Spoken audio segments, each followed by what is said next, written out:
Candle candle वहां से लाओ। पूरा कॉर्नर से कम करो ना पूरा।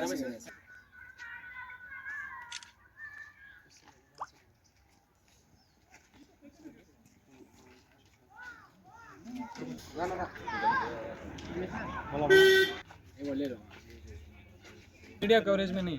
जम्मू कश्मीर में एहतजाज का सिलसिला लगातार जारी है और मकसद यहाँ पे इकट्ठे होने का ये है कि जो कल कश्मीर में एक हादसा ऐसा शर्मनाक कल किसी और पे हमला हो सकता है, लिहाजा हमारी गुजारिश कि जितना हो सके इस चीज को फौरी तौर जो शुक्रिया करता हूँ जो आज पे बात करना चाहूँगा। हम स्याहों की शान मानते हैं, उस पे जहाँ पे खड़े हैं या सबका शुक्रिया अदा करते हैं कि वो इस चीज़ में शामिल।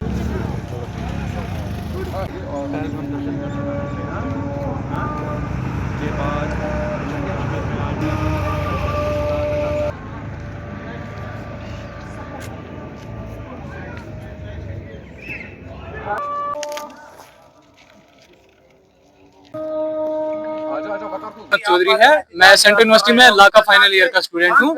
बेसिकली मैं राजौरी डिस्ट्रिक्ट से हूँ और जम्मू में हम रहते हैं। हम कश्मीर में सेंट्रल यूनिवर्सिटी में लॉ डिपार्टमेंट में पढ़ रहे हैं इस टाइम पे। दूसरी चीज, हम यहाँ पे स्टूडेंट्स और हमारे साथ जो भी एडमिनिस्ट्रेटिव डिपार्टमेंट के बंदे या मीडिया वाले जो भी यहाँ पे हमारे साथ शामिल हुए, उनका हम तहे दिल से शुक्रिया अदा करते हैं, वो हमारे साथ खड़े हुए। और दूसरी चीज उसके साथ जो आती है कि हम इस टाइम पे अंदर से खून के आंसू रो रहे हैं। जो हमारे साथ कल से मामला हुआ उस चीज पे हमारे पास कहने के लिए आंसू नहीं है, हमारे आंसू इस टाइम पे सूख चुके हैं।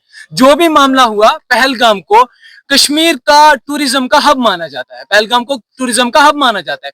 वहां पे इतना बड़ा 2008 में मुंबई अटैक के बाद सिविलियन पे सबसे बड़ा अटैक जो है वो कल के अटैक को माना जा रहा है। इतना बड़ा अटैक एक टूरिज्म वाली जगह पे होना सबसे बड़ा चिंता का विषय है। दूसरी चीज, इस अटैक के पीछे जो भी है, चाहे वो मुस्लिम है, चाहे वो हिंदू है, चाहे वो सिख है, चाहे वो किसी अदर कम्युनिटी का है, उसको सामने लाना चाहिए, उसको कड़ी से कड़ी सजा देनी चाहिए। इवन दो इस्लाम भी कोई इस चीज की इजाजत नहीं देता है कि किसी को मारो या किसी पर कोई जुल्म करो। ठीक, कुरान में वाज़ेह अल्फाज में ये कहा गया है कि किसी एक इंसान का कत्ल करना इंसानियत के कत्ल करने के बराबर है। तो इतना बड़ा अटैक होना ये सबसे बड़ा चिंता का विषय है। दूसरी चीज मैं ये कहना चाहता हूँ, हमारे पास बाहर के बच्चे भी पढ़ रहे हैं, मैं खुद बाहर से हूँ, आउट ऑफ कश्मीर से यहाँ के पढ़ रहा हूँ, तो हमारे लिए एक अलग से चिंता का विषय बन रहा है। हमें लग रहा है कि कल को ये चीजें हमारे साथ भी हो सकती हैं। हम गवर्नमेंट से ये अपील करेंगे कि आने वाले टाइम में ऐसा सिक्योरिटी लैप्स ना हो जिसकी वजह से कोई दूसरी जाने जाए, या जिसकी वजह से हम लोग कल को सफर करें, या दूसरी वजह से कोई अदर सिविलियन सफर करे। उसके बाद देख लो, तो पहले अटैक राजौरी में होते थे, पुंछ में होते थे, कठुआ में हुए, सांबा में हुए, बनी में हुए, कुपवारा में हुए, कुलगाम में हुए। पर कल का अटैक के बाद अगर मैं ऑनेस्टली बोलूंगा तो हम लोग अपने रूम से बाहर निकलने की भी हिम्मत नहीं कर पा रहे, क्योंकि हम नहीं जानते हैं कि बाहर क्या हो रहा है। इवन दो हम गांधरबल पुलिस का ये शुक्रिया अदा करते हैं कि वो शाना बशाना हमारे साथ खड़े होते, हर मोमेंट वो हमारे साथ खड़े होते। इवन दो SHO साहब ने हमें रात को भी इस चीज का ताउन दिया, इस चीज पे बोला कि हम लोग आप लोगों के साथ हैं, कोई भी चीज ऐसी होगी तो हमेशा हम लोग आप लोगों के साथ खड़े हैं। अगर ये बात करेंगे, अगर मैं इस चीज पे पॉलिटिक्स पे तो कम बात करूंगा, एज ए स्टूडेंट मुझे लगता है कि मुझे पॉलिटिक्स से थोड़ा सा दूर रहना चाहिए। पर इसमें जो भी शामिल है, चाहे गवर्नमेंट का रोल है, चाहे किसी पॉलिटिकल जमात का रोल है, या किसी पॉलिटिकल पार्टी का लैप्स है, जो भी इस चीज में शामिल है, या किसी का भी लैप्स है, कोई सिक्योरिटी कंसर्न है, जो भी इस चीज में शामिल है उसको सामने लाना चाहिए। या कोई भी ऐसी जमात जो किसी ऐसे मुद्दे के साथ खड़ी है जो सिर्फ सिविलियंस को ही किल कर रही है, तो उसमें उसको आगे लाने की जरूरत है। और दूसरी चीज, मैं ये चीज वाज़ेह कर देना चाहता हूं कि कल से एक मीडिया पे बहुत बड़ा प्रोपेगेंडा चल रहा है कि सिर्फ मास्कर हो रहा है किसके खिलाफ, हिंदूज के खिलाफ।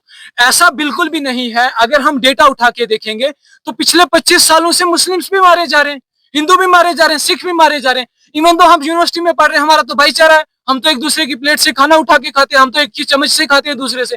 तो ये भाईचारा हम कायम रखना चाहते हैं। हम नहीं चाहते कि आने वाले टाइम में हमारी यूटी में कुछ ऐसा माहौल क्रिएट हो जिसकी वजह से हम भाईचारा हमारा। तो अगर मैं बात करूंगा कश्मीर की मेहमान नवाजी की, तो मुझे पिछले 5 साल हो गए हैं कश्मीर में। जहां तक मैंने देखा है कश्मीर में मुझे सिंगल इंसिडेंट ऐसा नहीं मिला है जहां पे कश्मीरियत का नाम डूबा हो। यहाँ पे तो मतलब हमारे मुंह पे कलक है, हम तो खुद ये सोच रहे हैं कि हम कहाँ पे रह रहे हैं। पर मैंने पिछले 8 सालों में कश्मीर में ऐसा कोई वाकया नहीं देखा कि जहां पे कश्मीरियों ने ऐसा किया हो, या कश्मीर का कोई फर्द किसी बाहर के टूरिस्ट के साथ ऐसा एक्टिविटी करे। हम यही चाहते हैं कि कोई भी ऐसा फर्द जो इस चीज में शामिल है वो फर्दर उसको आगे लाए और आने वाले टाइम में ऐसी कोई भी एक्टिविटी ना हो। जितनी इसकी मजम्मत करे उतनी कम है, जितना हम इस पे बोले उतनी कम है। देखिए कुरान में भी वाजिया इस चीज को कहा गया, अगर हम किसी एक बेगुनाह की जान लेंगे ये पूरी इंसानियत का कत्ल है। एक बेगुनाह को मारना मेरे हिसाब से हमारे दीनी एतबार को इस चीज से देखें, वो कहते हैं कि अगर हम एक सिविलियन को मारते हैं ये पूरी इंसानियत का कत्ल होता है। तो मेरा आज हमारा यहाँ पे मकसद इतना ही था कि जो कल कश्मीर में हादसा हुआ पहलगाम में, हम यहाँ से central university of Kashmir Ganderbal से मैसेज दें पूरी कश्मीर को, पूरे नेशन को, कि जो वो कल इंसिडेंट हुआ उसकी हम पुरजोर अल्फाज में मजम्मत करते हैं और हम चाहते हैं कि ये इंसिडेंट्स जो सिविलियन पे हो रहे हैं आइंदा ये सब ना हो। और सबसे बड़ी बात, जैसे मेरे भाई ने भी कहा कि यहाँ पे काफी बाहर के नॉन लोकल इस टाइम रह रहे हैं, उनके रूम्स इधर है, उनके हॉस्टल्स इधर है, उनसे भी हमारी गुजारिश है कि हम आपके साथ शाना बशाना चलने के लिए तैयार हैं, आपको घबराने की कोई जरूरत नहीं है। और हमारा जितनी भी हम अपनी पुलिस इंतजामिया के शुक्रगुजार है, मुझे उतना लगता है कम है। और दूसरी बात, हमारे एसएसपी साहब खलील पोसवाल साहब, उनके भी हम शुक्रगुजार है कि उन्होंने हर वक्त हमारे साथ ताउन किया। देखिए एक चीज, मैं जब भी आपसे बात हुई थी बीइंग इन पॉलिटिक्स, लेकिन आज मैं अगर ये चाहूं कि पॉलिटिक्स पे बात करूं, फिर मैं ये भी कह सकता था कि अगर इस टाइम सिक्योरिटी जो हमारी कश्मीर की है वो सेंट्रल गवर्नमेंट के अंडर आती है, लेकिन इस टाइम वो मकसद नहीं है, इस टाइम वो मुद्दा नहीं है। अब बीजेपी को ठहराना, उसको बोलना उसने ये किया, इस टाइम अगर मुद्दा और मकसद है वो है यूनिटी। इस चीज को कंडम करना और इस चीज के ऊपर अपनी आवाज रखना। और हमारे जितने भी इस डिपार्टमेंट, जितने भी यहाँ पे इस टाइम है सेंट्रल यूनिवर्सिटी ऑफ कश्मीर में, उनसे उन बच्चों को जो बाहर से यहाँ पढ़ने आए हैं उनको बस ये दिलासा दिलाना, हम आपके साथ हैं, हमारे अंदर कश्मीरियत अभी भी जिंदा है। हम बस ये चाहते हैं कि ऐसा जो कल इंसिडेंट हुआ था पहलगाम में ये दोबारा ना हो। और